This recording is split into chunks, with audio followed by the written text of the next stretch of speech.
আজকে এখন আমি নিয়েছি হচ্ছে TVS Jupiter BS4 starting problem. দেখুন গাড়িটাকে পুরো আমি এখান থেকে খুলে নিয়েছি। গাড়িটা স্টার্টিং প্রবলেম। নিত্য নতুন ভিডিও আমার পাশে থাকুন, চ্যানেলটাকে লাইক করুন, কমেন্ট করুন, শেয়ার করুন আর সাবস্ক্রাইব করুন। দেখুন গাড়িটা স্টার্ট দেবো, দেখুন কোনো মতে স্টার্ট নিচ্ছে না গাড়িটা। দেখুন চলুন চাবিটা অন করি। দেখুন এই যে চাবি, এই যে সবুজ লাইট জ্বলেছে আমার এখানে, এই যে হলুদ লাইটও আসছে। দেখুন এবার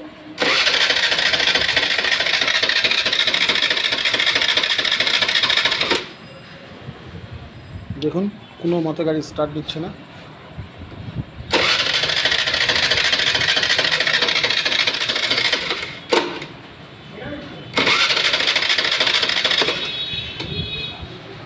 চলুন কি ক্যামেরা দেখি।